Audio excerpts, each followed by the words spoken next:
Hey, how you handling this COVID-19 lockdown? Working from home with your family all around?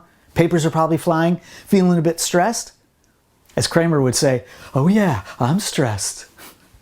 In this video, I'm going to give you some simple emotional intelligence techniques that'll help you reduce the stress by managing your emotions. Let's get to it.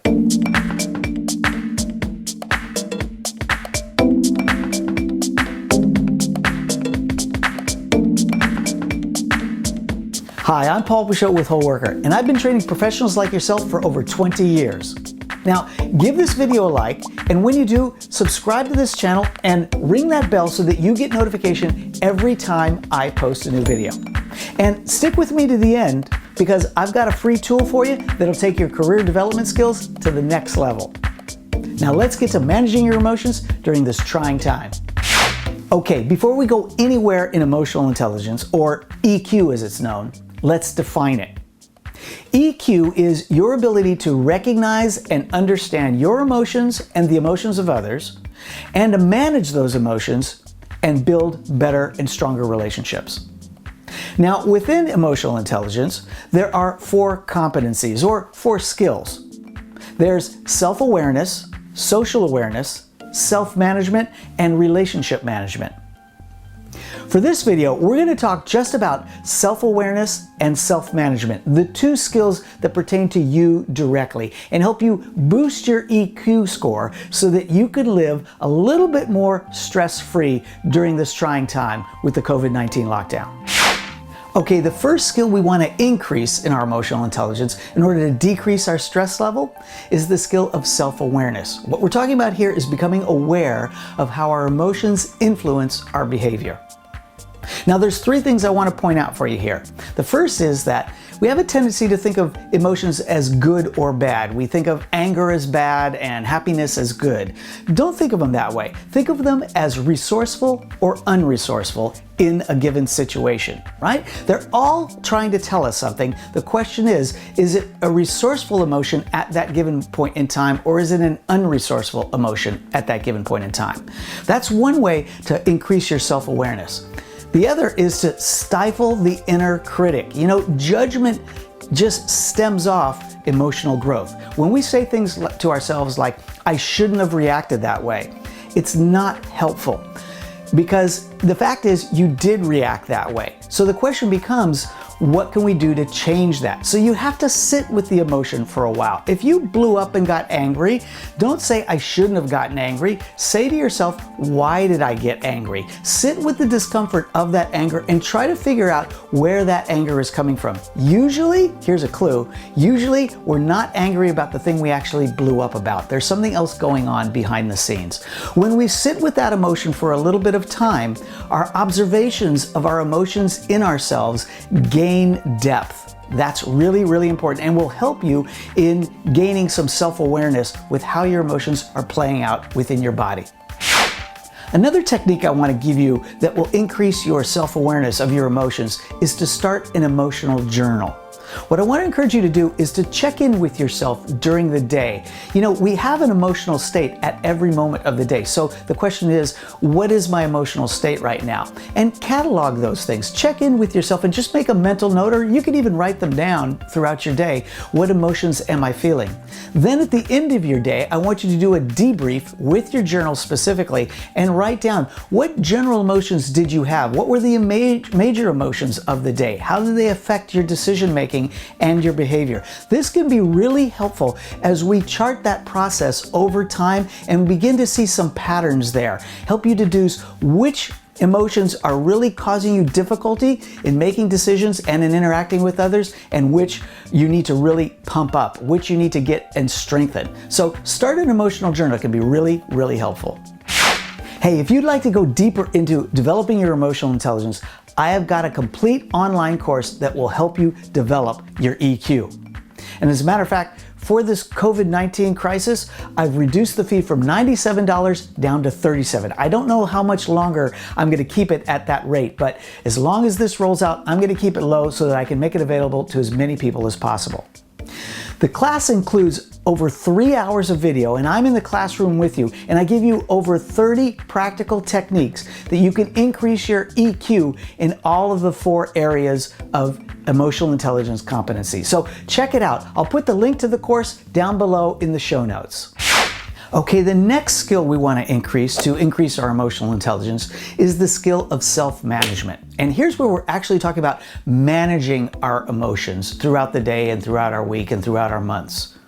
Now, the first tactic I want to give you is one I call emotions versus reason. And this has to do with when we make decisions. You know, when we're making decisions, very often there's an emotional component to that decision and there's a rational component to that decision. And the two often conflict.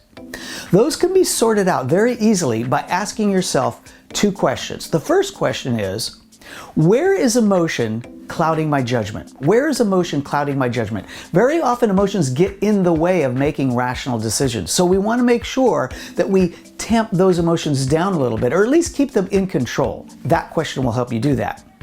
But that question alone is no help unless we ask the flip side, because we're not looking at denying our emotions, because the second question is, where is reason ignoring emotional cues? Where is my reason ignoring emotional cues? This is really important because our emotions are largely there to protect us. So we don't want to ignore them, and every decision has an emotional component to it. So ask yourself those 2 questions, and when you do that, you'll find that you get a little bit more of a rational approach to making decisions, and emotions won't take over the decision-making process. Okay, the next tactic I want you to employ in order to increase your self-management and thereby increasing your overall EQ score is a tactic that your mom probably taught you. I know my mom taught me. It's one I call sleep on it. Now, you ever notice that when we make decisions, we often feel kind of overwhelmed by the decision? We feel under pressure, and sometimes it's best to sleep on it, to give it some time.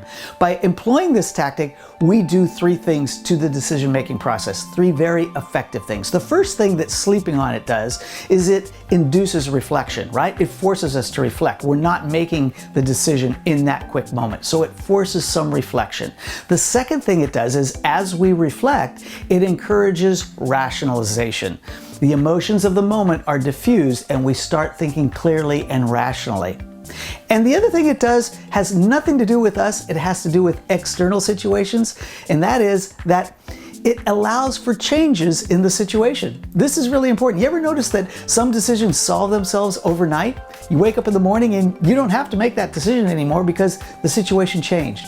So give yourself some time and sleep on it. By doing that, you'll induce all of these great properties and diffuse the emotions that are welling up in the moment.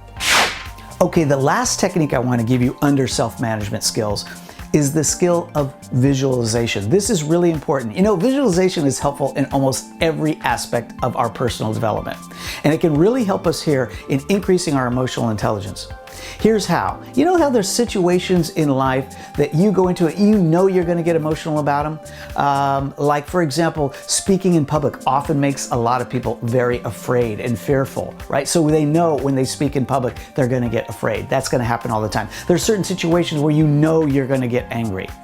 In those situations, instead of going into those knowing that you're going to get that way, before you go into them, I want you to visualize situational success. In other words, what does it look like to be really good at public speaking? What does it look like to go into that situation that makes you angry and not be angry?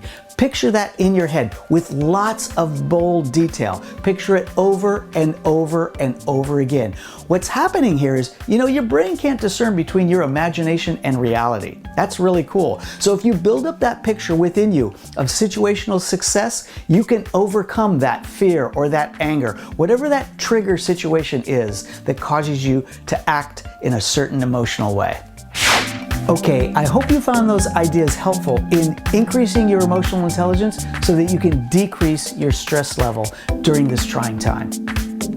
Now, lots of people these days are thinking through their career and where it's going in the future. Some of us have lost our jobs completely. In order to facilitate that process, if you're thinking at all about a career change, I've created what I call the Career Changers Checklist. I'll leave the link to that checklist. You can download it for free. It's in the show notes below.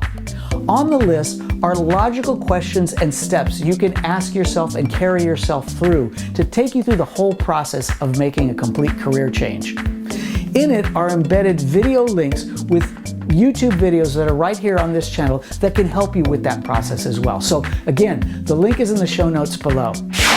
Now, if you want to become a part of the WholeWorker community, you can follow us on all of our various social media. You can follow us on Instagram, on Twitter, on Facebook, but the best place is right here on YouTube. So give this video a like and subscribe to the channel, and when you do, ring that bell so that you get notification every time I post a new video. Now, before you go, I'd love to know which of these ideas helped you increase your emotional intelligence and decrease your stress. So put that in the comments below. If you just generally found this video to be helpful, type the word helpful. That lets me know that I'm right on track with the content I'm delivering to you. I'm Paul Peixoto with WholeWorker. Thanks for watching.